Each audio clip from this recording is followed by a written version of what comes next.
As consequências do aquecimento do planeta se apresentam de forma cada vez mais extrema. De acordo com a Organização Meteorológica Mundial, o número de desastres naturais quintuplicou nas últimas 5 décadas. Entre 1970 e 2021, para se ter uma ideia, foram reportadas quase 12 mil ocorrências de grandes proporções. E elas só aumentam de frequência. Além das perdas humanas, os prejuízos sobre a infraestrutura das cidades também se acumulam. Para o setor elétrico, desenvolver resiliência aos eventos extremos se tornou um desafio urgente. Eu sou Bernardo Menezes e neste novo episódio vamos tratar das medidas de mitigação e adaptação para enfrentamento desses novos tempos. Agora, no podcast Além da Energia.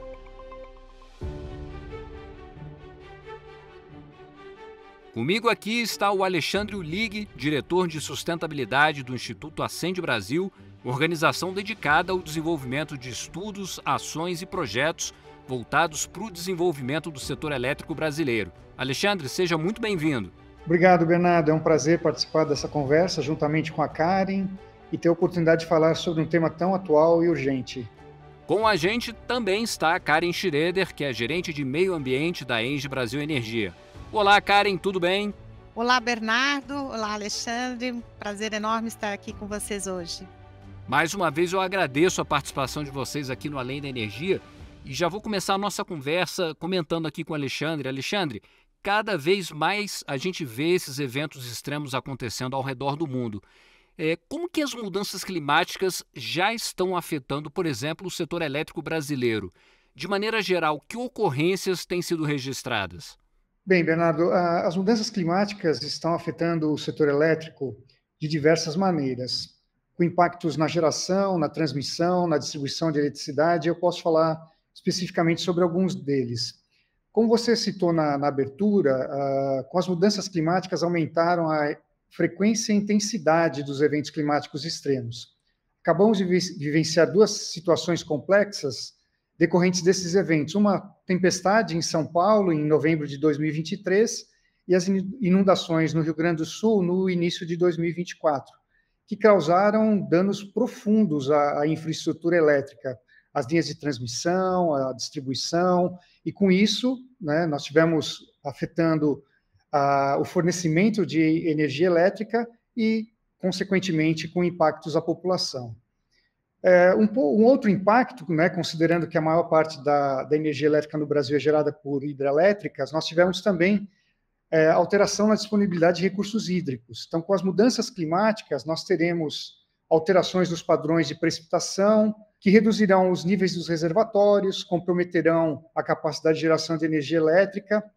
Além disso, também nós, olhando para o lado da demanda, as mudanças climáticas elas provocarão um aumento na temperatura, e o aumento da temperatura, consequentemente, gera um aumento na demanda por eletricidade, principalmente para resfriamento. As pessoas usam mais ar-condicionado, usam mais ventiladores, o que coloca uma pressão adicional sobre o sistema de geração e distribuição de energia. Enfim, além desses três impactos que eu acabei de citar, existem outros que reforçam a necessidade de melhorar o planejamento e adaptar o setor elétrico brasileiro para torná-lo mais resiliente às mudanças climáticas que, como nós vimos, já são uma realidade. Karen, a Engie atua em diferentes segmentos, como geração hidrelétrica, solar, eólica, biomassa, linhas de transmissão. Quer dizer, é uma infraestrutura ampla, né?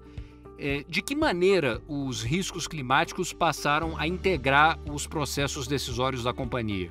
O desafio já começa por aí, em manter um portfólio tão robusto, tão diversificado e geograficamente distribuído, em todas as regiões do país. Há muitos anos, por atuarmos num setor que é extremamente regulado, como é o setor elétrico brasileiro, nós já realizamos uma série de controles e monitoramentos climatológicos. Mas foi com esse advento da intensificação dos eventos climáticos mencionados inclusive pelo Alexandre, desses últimos anos, que nós passamos a estruturar uma governança e uma estratégia climática mais consistente, que está ancorada em pilares de mitigação e adaptação climática e que está alinhada às melhores práticas de mercado e diretrizes da ciência, que é o que preconiza o TCFD, que é o Task Force on Climate Financial Disclosure, né? Com isso, nós passamos a incluir os riscos climáticos no rol de riscos prioritários da companhia, monitorando e avaliando esses riscos climáticos e estabelecendo planos de adaptação para esses ativos.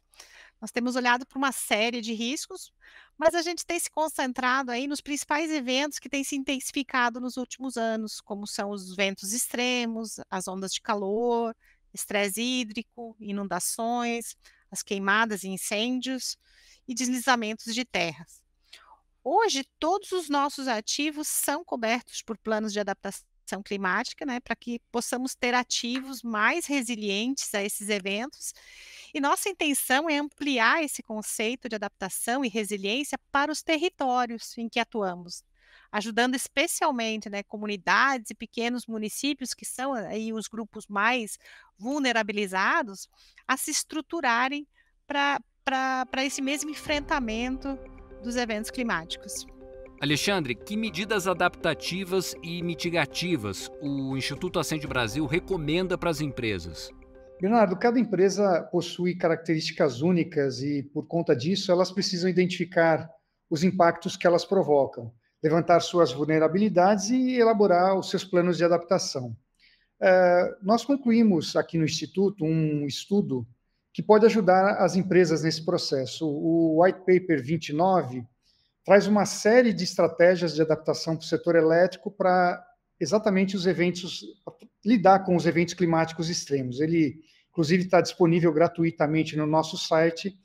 As pessoas que tiverem interesse podem entrar lá no www.ascendbrasil.com.br, na seção de estudos, esse white paper está lá disponível. Além disso, nós também organizamos um evento, entendendo que esse tema é extremamente relevante, agora em agosto, para discutir com especialistas o mesmo tema. Esse vídeo também está disponível no nosso canal do YouTube, basta digitar YouTube Ascend Brasil, o primeiro vídeo disponível é o que passa esse evento. Sem entrar nas especificidades, para reduzir os impactos das mudanças climáticas, as empresas do setor elétrico podem adotar algumas estratégias, como, por exemplo, aprimorar o planejamento de riscos climáticos, incorporando a análise de riscos no planejamento estratégico e na operação de suas usinas, a fim de identificar as vulnerabilidades e planejar respostas rápidas aos eventos climáticos extremos. Além disso, uma outra estratégia é aumentar a resiliência da infraestrutura que essas empresas possuem, modernizando, fortalecendo as linhas de transmissão, as subestações, os sistemas de distribuição, para resistir a esses eventos climáticos extremos. Como nós dissemos, né, no final do ano passado, de 2023, nós tivemos uma tempestade aqui em São Paulo, que os ventos alcançaram uma velocidade que nós não tínhamos observado anteriormente. Então, os sistemas de transmissão e de distribuição precisarão necessariamente passar por reforços para poder suportar essas novas condições climáticas que nós estamos observando. Quando nós falamos em medidas de mitigação, as empresas podem reduzir as suas emissões de gás de efeito estufa por programas de eficiência energética, migrando as suas fontes de geração para fontes de menor emissão de carbono. No caso também, as empresas elas podem investir em inovações tecnológicas, como tecnologias de captura e armazenamento de carbono, que no momento ainda são caras e pouco disponíveis, mas seguramente como outras tecnologias, o custo deve cair e aí sim ficará mais fácil as empresas investirem nesse tipo de tecnologia. Essas medidas elas são fundamentais, né, para que o setor elétrico ele se adapte às novas condições climáticas e contribua para a redução das emissões de gás de efeito estufa, garantindo dessa forma, no longo prazo, que o setor elétrico seja mais seguro e sustentável. Com esses eventos extremos mais frequentes, Karen, como a ENGIE tem procurado antecipá-los? Que pesquisas a companhia realiza, por exemplo? Bom, Bernardo, é extremamente desafiador prever cenários climáticos, tanto em curto, médio e mesmo em longo prazo, né? Especialmente num país como o Brasil, que tem dimensões continentais e com regiões tão diversas entre si, né? Como eu mencionei anteriormente, nós temos ativos distribuídos em todas as regiões do país, de norte a sul do país. Para se antecipar a esse desafio, nós estruturamos uma estratégia climática, que nós chamamos de Jornada pelo Clima, no qual um dos pilares é o da adaptação climática, que consiste basicamente em avaliar os principais eventos climáticos a que estamos mais submetidos, e são aqueles 6 eventos que eu mencionei anteriormente, e estabelecer planos de adaptação para os nossos ativos para reforçar a resiliência dos mesmos. Esse é um trabalho que é feito a muitas mãos, né? Além do envolvimento aqui da alta gestão num assunto tão estratégico, nós temos um fórum corporativo de gestão de riscos e um grupo de trabalho que é multidisciplinar, formado por diversos profissionais especialistas da companhia de diferentes áreas, né? E que olham tanto para riscos físicos quanto para riscos que nós chamamos de transição. Assim são chamados porque justamente avaliam os riscos do negócio para uma transição energética para uma economia de baixo carbono. Ou seja, nós avaliamos como os riscos podem afetar os nossos ativos, mas também o nosso negócio. Uma vez que o nosso negócio ele depende diretamente de recursos naturais como água, sol, vento, né, para geração de energia, né? E outro grande diferencial é que os novos investimentos da Engie, eles também já levam em consideração os critérios de mitigação e adaptação climática na sua análise e decisão de investimento. Nós fazemos isso baseados numa metodologia que nós desenvolvemos globalmente com o Grupo Engie. Realizamos estudos e levantamentos em escala local e regional. Utilizamos séries históricas aí de dados fornecidos pelos principais institutos do país, como o INPE, o INMET, a ANA, o MCTI, e fazemos projeções futuras com bases nos cenários definidos pelo IPCC.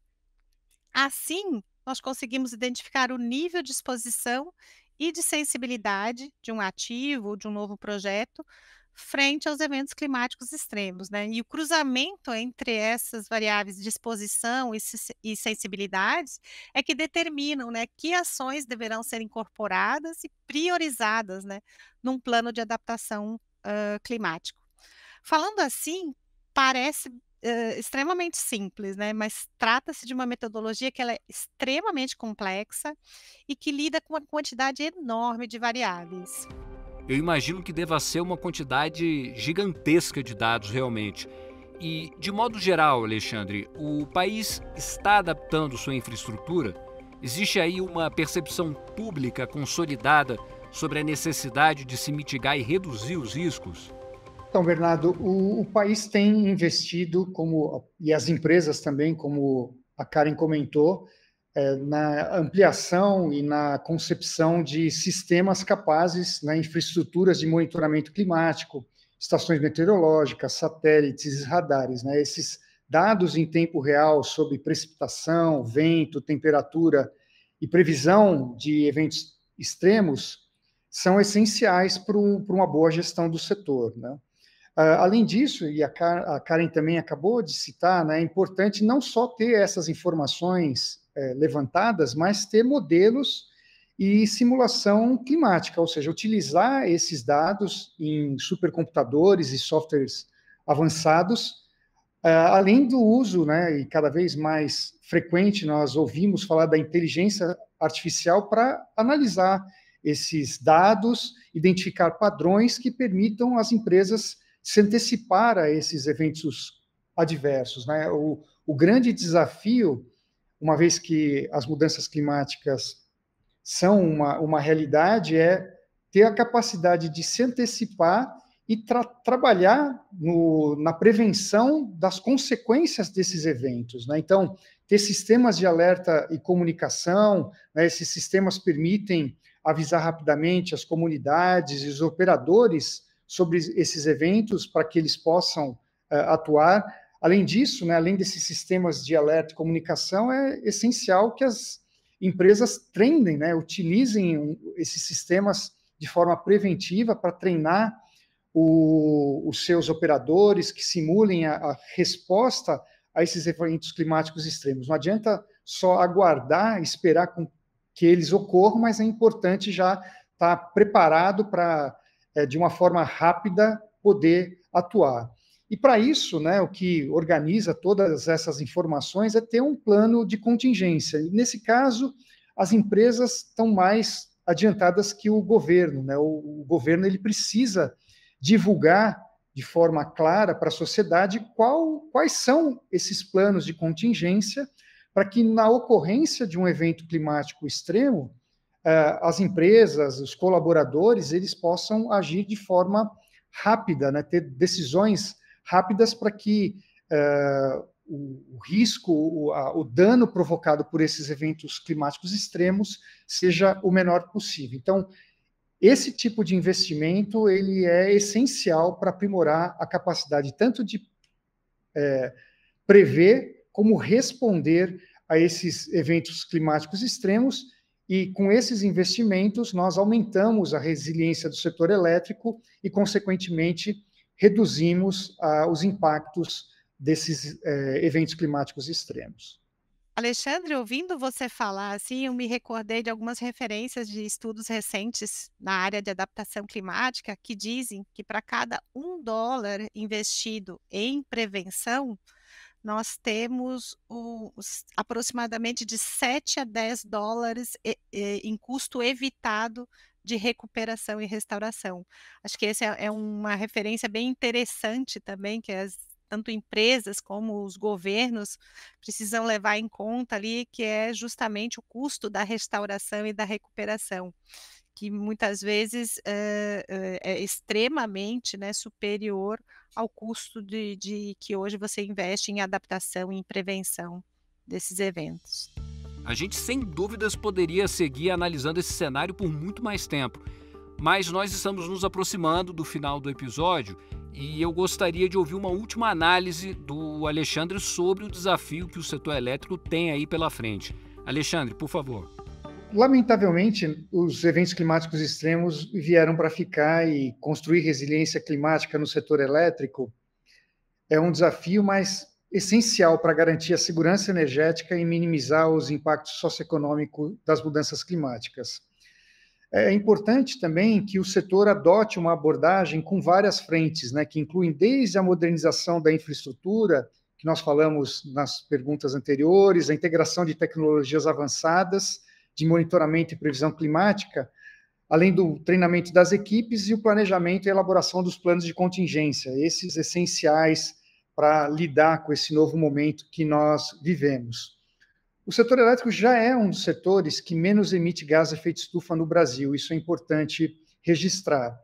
Porém, para lidar com a adaptação, esse passa a ser uma necessidade do setor elétrico. O setor elétrico tem uma baixa emissão de carbono, mas, porém, precisa ter um plano claro de adaptação. Isso pode ser uma oportunidade para o setor para liderar a transição para um sistema elétrico mais resiliente, ou seja, que suporte essas alterações climáticas que nós teremos. Para isso é fundamental a colaboração entre governo, as empresas e as instituições de pesquisa. Só assim nós teremos um setor elétrico seguro e sustentável no Brasil. E Karen, como a ENGIE tem colaborado com os fóruns globais no sentido de compartilhar tecnologias, boas práticas, além de promover o advocacy pela transição energética? A ENGIE ela tem participado e acompanhado as discussões tanto em nível nacional quanto em nível global, né? Aqui no Brasil, não apenas nós somos membros e participamos de grandes movimentos, como é o Pacto Global, o CBEDS, a Coalizão pelo Clima, como também temos participado ativamente, né, nas principais associações do setor elétrico, como a Abrage, a Abrat, a Abeólica e, como eu não poderia deixar de citar aqui, a própria Acende Brasil, né? Onde a gente busca contribuir com as discussões sobre a temática de clima e os impactos, né, no setor elétrico, né? Alguns exemplos que eu posso citar é a nossa atuação nas discussões pela implementação de um mercado regulado de carbono no Brasil, mesmo nas interfaces com o Plano de Transição Ecológica, lançado recentemente pelo governo, e também nas discussões para a implementação de uma taxonomia verde brasileira, né, nos moldes do que ocorreu na União Europeia. Isso sem contar inúmeras outras frentes de atuação em que a gente atua, né. Em termos de tecnologia, é interessante comentar um projeto de P&D que está em andamento, no qual, por meio de um edital, nós conseguimos captar cerca de 8 projetos de diferentes entidades acadêmicas, científicas e até startups no Brasil, que estão se dedicando a estudar o impacto das mudanças climáticas no setor elétrico brasileiro, né. E esse P&D ele tem estudado diferentes linhas de pesquisa que vão desde paleoclimatologia até modelagens climáticas para aplicação de previsibilidade de eventos, né. Ou seja, nós temos bastante expectativa dessa ser uma contribuição muito significativa para o setor elétrico brasileiro.